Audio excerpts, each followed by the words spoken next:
नमस्कार दोस्तों, आज आपके लिए एक नई कहानी लेकर आए हैं। आज की कहानी बहुत ही इंटरेस्टिंग होने वाली है। आज की कहानी बहुत ही अच्छी कहानी है। ये कहानी नाग कन्या की कहानी है।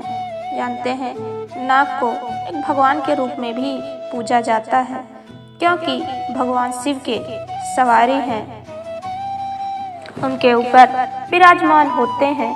तो आज की कहानी को सुनकर आपको कुछ ना कुछ सीखने को ज़रूर मिलेगा।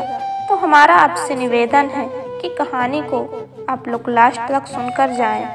और अगर हमारी कहानी आपको अच्छी लगे तो हमारे चैनल को लाइक कर दें, सब्सक्राइब करें और शेयर कर दिया करें अपने मित्र बंधुओं के साथ।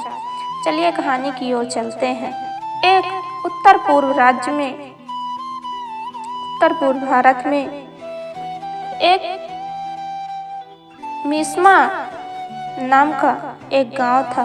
वहां पर एक ओनिक नाम का अनाथ मछुआरा रहता था, जो मछली पकड़कर और उन्हें बेचकर अपना गुजारा करता था। एक दिन रोज की भांति वह मछली पकड़ने के लिए नदी पर जा पहुंचा और उसमें जाल डाल दिया। उस दिन जाल में मछली न फंसकर एक नाग फंस गया। वह नाग कोई साधारण नाग नहीं था, बल्कि नागलोक का राजा था। नाग कन्या के पिता को जाल में फंसा देख तो चिंतित हो गई।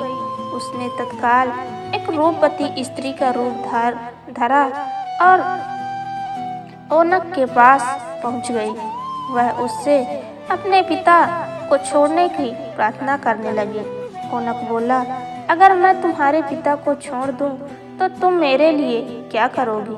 नाग कन्या बोली, अगर तुम मेरे पिता को छोड़ दोगे तो मैं तुमसे विवाह कर लूंगी। ओनक ने नागराज को छोड़ दिया और नाग कन्या से विवाह कर लिया। उन दोनों के विवाह को गांव वालों ने स्वीकार नहीं किया। उन्होंने राजा के कान भर दिए। राजा ने सैनिकों को ओनक को पकड़कर लाने के लिए भेजा।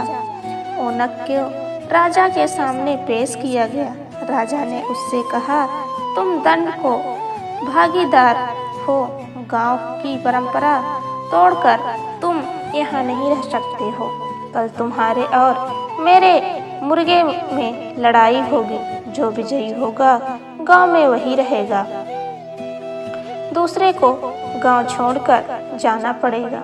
ओनक ने घर आकर मछुआरे ने सारी बात नाग कन्या को बताई। तब नाग कन्या बोली, तुम्हें घबराने की कोई आवश्यकता नहीं है, विजय तुम्हारी ही होगी। मैं नागलोक से एक बलवान मुर्गा को ले आऊंगी। तुम कल लड़ाई में उसी मुर्गे को उतारना। यह कहकर वो नागलोक चली गई। जब वो लौटी तो उसके पास एक बलवान मुर्गा था।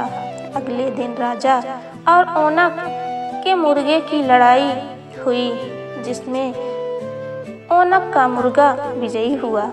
लेकिन राजा ने अपनी हार स्वीकार नहीं की और बोला, हम इस फैसले को नहीं मानते। कल सुबह हम दोनों एक एक टोकरी नदी में बहाएंगे।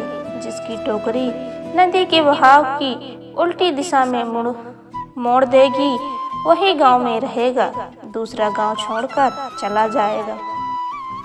तब ओनक मछुआरा मान गया और घर आकर सारी बात नाग कन्या को बताई।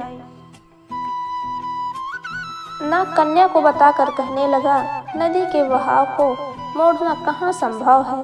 अब कल हमें गांव छोड़कर जाना भी पड़ेगा। नाग कन्या बोली, चिंता मत करो, मैं अभी नागलोक जाती हूँ। पिताजी से अवश्य इसका समाधान सुझाएंगे।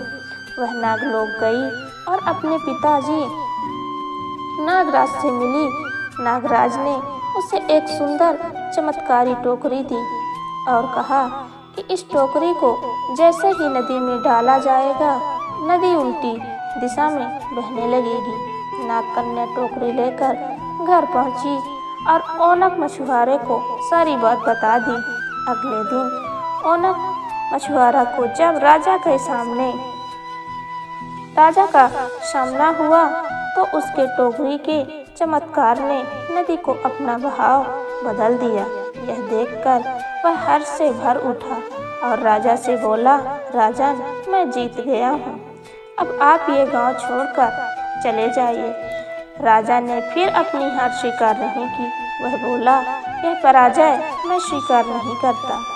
तुम मुझे युद्ध में हरा दो तो मानो, तब मैं गांव छोड़कर सदा के लिए चला जाऊंगा।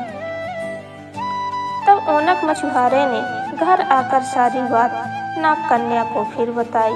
राजा की सेना के सामने वह क्या युद्ध करता, उसे अपने प्राण जाते दिखाई देने लगे थे।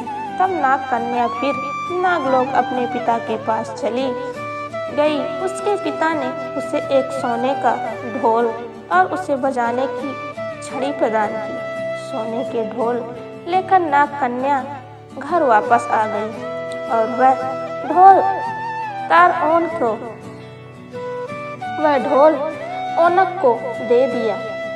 अगले दिन राजा सेना लेकर ओनक से युद्ध के लिए आया। राजा कोई आया देख ओनक ने इशारा किया और नाग कन्या ढोल बजाने लगी। ढोल की आवाज़ सुनकर पेड़ पौधे, घास पत्ते, सभी जीव जंतु नाचने लगे। राजा और सैनिक भी हथियार फेंक नाचने झूमने लगे। इस तरह राजा की हार हुई और उसे गांव छोड़कर जाना पड़ा। ओनक और उसकी पत्नी नाग कन्या गांव के राजा रानी बन गए और आज भी ओनक जनजाति के लोग बसते हैं अरुणाचल प्रदेश में। धन्यवाद। हमारी कहानी आपको कैसी लगी हमें कमेंट करके ज़रूर बताइए। अगर अच्छी लगी हो तो हमारे चैनल को सब्सक्राइब करें, लाइक करें और शेयर करें। धन्यवाद।